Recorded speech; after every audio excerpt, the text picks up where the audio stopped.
hot button issue for everybody. And it's a very emotional issue. As Mr. Brown said, we're dealing, in our district, the proposed road, technically, I don't even think goes through District 116 itself, but it has a great impact on 116. So obviously, they're concerned about it.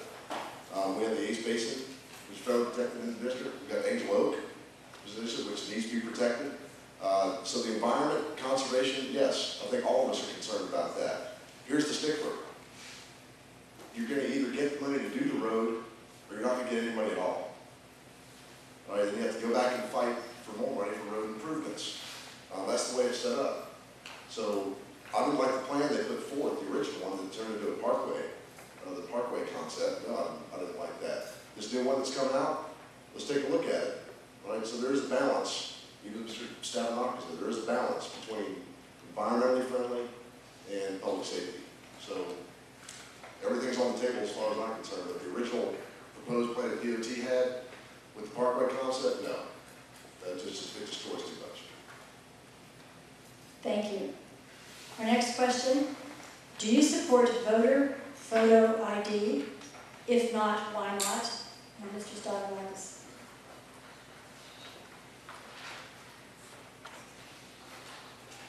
Thank you. I did support a voter ID bill. It was one that took out some of the, what I thought were abuses of the handicapped and seniors that first came through the legislature. It was corrected. The first bill that came through would have been really hard on seniors, would have been really hard on the handicapped, and also would have completely eliminated the program we have now that many of you take advantage of, which is to vote in person by absentee ballot. It would have eliminated that program entirely. The bill that we ultimately, that I ultimately voted for required voter ID, but also protected more our seniors' right to vote absentee, and also did have other safeguards that would have protected some that are less able to go out and get an ID, less able to afford one. At first, when the bill came through, there was no, you would have to go pay for a new ID, which I think, you know, is ridiculous. But I don't think that there's anything wrong, in essence, with asking people to present an ID. I mean, there's so many examples of fraud in our world today that we didn't experience years and years ago, and safeguarding the electoral process is certainly important. I will note, though, that there were no incidents of fraud in the state anywhere in the last 20, 30, maybe more years, but still think we need to protect the voter process. Thank you. Mr. Brown?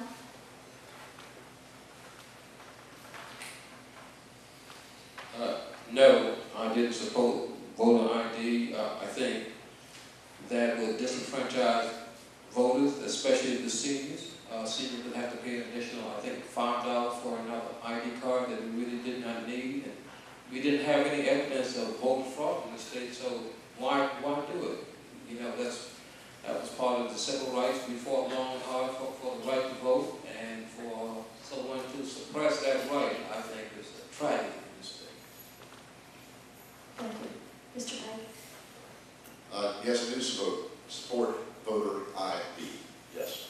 I find hardly there's no cases of fraud in the state. I was thinking, we know for a fact there have been.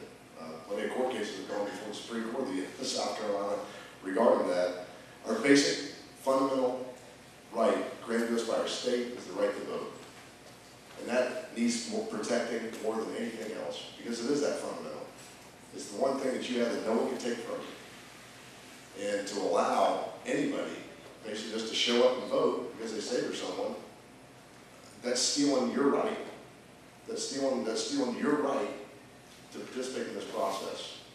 And that's what I think is a travesty, is not protecting that system. I want to get a rebate on a pack of batteries. You know, it's hard for me to do that than it is to go vote right now in this state. So yes, you have to have an ID. Mr. Edwards? I'm going to make this very easy on the timer. Yes, I support voter ID. No reason. They asked for why or why not? I'm sorry. Was it a I'm rational? sorry, okay. Well, you know, if you have to have an ID to cash a check, to get on an airplane, to take out some sort of identification, even to get a library card. I do not see a problem with having to show a picture ID to be able to vote. Thank you. Now we will move to closing statements, and each candidate will have 60 seconds, and we will begin in reverse order with Mr. Stavronox.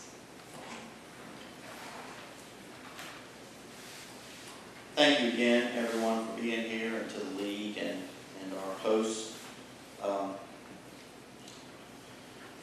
You know, I've tried to demonstrate throughout this through this forum and throughout the campaign some of the things that I have been fighting for on your behalf in Columbia. A lot of it has come out, things like, you know, tax cuts on income, property, sales taxes, spending caps, earmark reforms, on the record voting. There are all other things to create a better business environment and help the economy in South Carolina. I supported workers' comp and tort reform, and a lot of my lawyer friends didn't want me to do it, but I asked to run to represent you and not them, and so I did those things. DUI reform, warrantless searches, conservation bank funding. Twice I had the opportunity to support and help bring voting here, both in the initial project on county and in the last one here in the state. Most important, I've tried to keep my promises to you, and I will continue to do that if you allow me an opportunity to serve 2 more years. Thank you. Mr. Edwards. Thank you. Once again, I want to thank the League of Women Voters and, of course, the Metro Chamber of Commerce. We are at a crossroads in the state, and it is going to take strong leadership. It is going to take someone that's able to vote on each and every bill and each and every item that crosses their desk. I guess me and you are kind of going to go round and round on this, but there are 24, excuse me, he did only vote out of 24 out of 88 budget items last year, funding for the particular agencies, and that's not good enough. If it's not good enough, then why did he have the longest list of abstentions? Why did he have the longest list of recusals? And I think that's a very good question. You need someone that's going to represent you full-time, all the time. Thank you. Mr. Pike. I'll get this one better than the opening. Thanks for having me. Thanks for having us. To be able to say to you what we feel and answer your questions. Listen, I'm a normal guy. I've never done this before, but what I do have is a passion. I've got a passion for the people of the state. I've got a passion to do what we can to make this better. We're in a tough time. I'm a little bulldog. I can guarantee that, not only because I went to Citadel, but because I'm a little pudgy, somewhat cute. But I can get up there and I won't get back into a corner. I'll get up there and fight. And that means fight for you, fight for your constitutional rights, fight to get government off your back. It's your dream, not the government's. You should be in charge of your destiny and your life. And that's what I want to bring to our state government. Thanks. Mr. Brown. Ladies and gentlemen, there's a clear difference between my opponent and I. We differ on education, health care, road improvement, fair tax, and the list goes on. On October the 31st, Halloween comes to the children of the state. On November 2nd, Halloween comes to us, the candidates, because some of us going to get some tricks and others going to get the treat.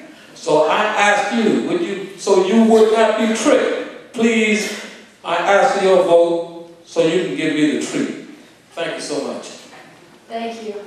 I would like to thank the candidates for South Carolina House Districts 116 and 119 for their interesting and lively comments.